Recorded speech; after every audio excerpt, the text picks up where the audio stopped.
Hey y'all, welcome to week 1 of living to the fullest. So one of the things I really wanted to improve on was my sleep, because I feel like sleep above all else is very important. We're going to tackle that. And then there's also tackling my daily habits when it comes to being more social. So that's something else that I wanted to tackle this week, and also tracking my cycle. But most importantly, let's discuss sleep. There's this book by Matthew Walker which I recommend for everyone to read. It is called Why We Sleep, and the book basically talks about the importance of sleep and how important sleep is for our health and what happens when you don't have enough sleep. So let me just give you a generalization. So for example, or like a few things that I remember from the book.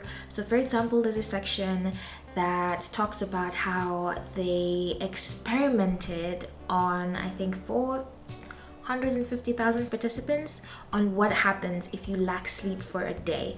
And you're probably thinking, how did they find 450,000 people? So what they did was that they just took the data from, or just general data from what happens when there's the daylight savings. You know, when you lose time, I think you lose an hour during the daylight savings when they change it.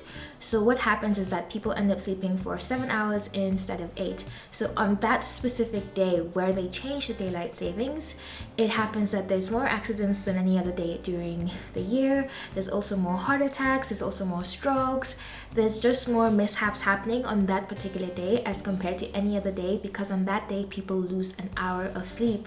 So they were just explaining that in the book, and they were showing how much just 1 hour less of sleep can impact your day to like extreme. Just reading that, I was like, that's so crazy. I couldn't believe that. But anyway, I have some notes. So it impacts cognitive function and creativity. So sleep is crucial for cognitive progress such as learning and memory and creativity. When our sleep, our brain consolidates all the information that we've picked up. So they were even explaining in the book in some parts how, for example, they had different participants try to memorize something and then stay awake, and then other participants memorize something and then fall asleep, and then later on they tested the people on what it is that they learned, and the people that had taken a nap, they're actually able to remember more than the people who hadn't slept at all. So I was like, whoa, I guess when we sleep, our body really does, you know, process information, and we get to ingest it more. This is probably why, I don't know if you remember when you were in school, when you're trying to stay up really late trying to study for a test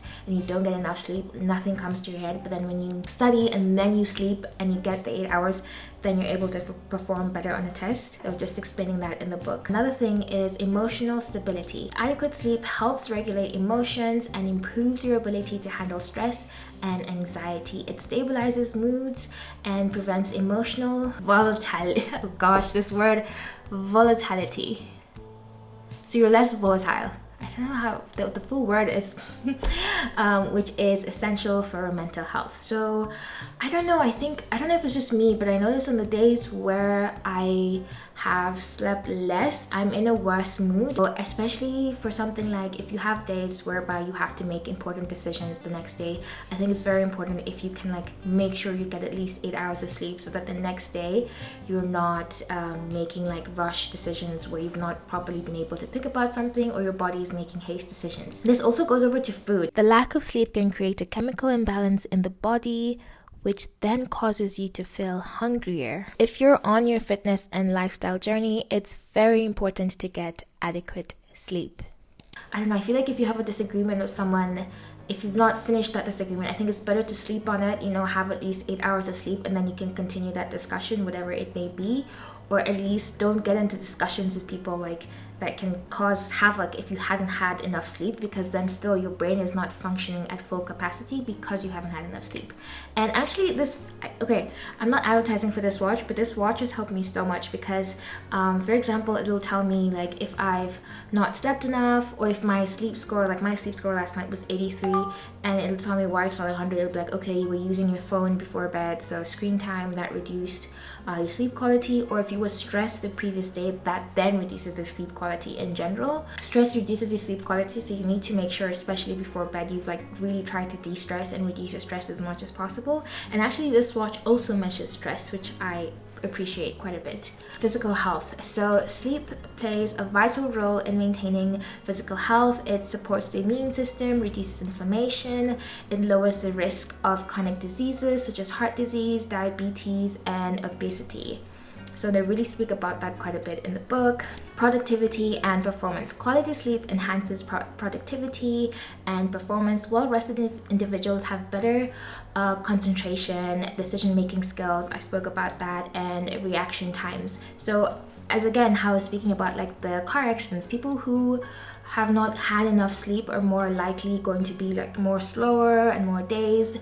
This is probably why you have more car accidents on the day, you know, the day when they change the daylight savings. Consistent quality sleep is linked to longer life expectancy. It helps prevent a range of health issues that can shorten lifespan and improve their overall well-being. But generally, like, sleeping more is good for your health. It can't be bad for your health. Sleeping less is really bad for your health.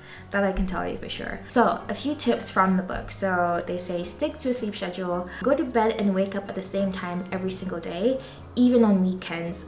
This helps regulate your body's internal clock and improves your sleep quality. I don't know if it's just if anybody else has this, but for me, for example, like if I'm used to waking up at like 5:30, like even if it's a holiday or whatever's happening, my body will wake up at 5, I'll just be awake at 5:30.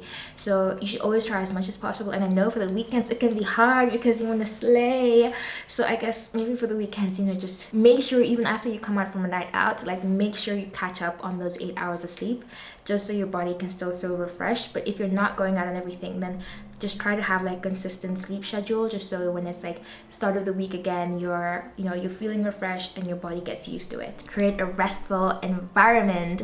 Make your bedroom like a sanctuary of sleep. Like make sure your bedroom is a place that's inviting to sleep, and you don't have any like bright white lights inside your bedroom, because then blue light reduces, like makes your eyes think that it's still daytime. So you need to have like very dim, very orange, very warm colors, and that signifies to the brain that it's like sunset and it's time to start shutting down and it's time to start winding down. So make sure your bedroom is also a place that's comfortable to sleep and also free of clutter, because then, you know, if there's too many things going on in the room as well, then you're like, you know, you start looking around at things. And yeah, just even if you can make your room as boring as possible and not like too many things going on in your room, even better.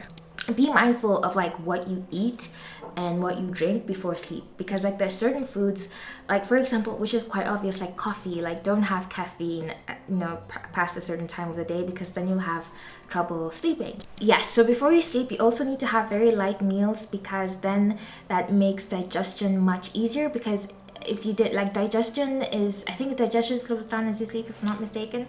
But yes, so just so that your body is not struggling with digestion during the night, so have lighter meals in the evening.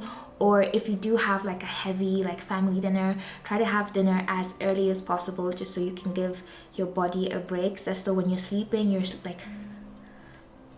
and you're not disrupting your body too much.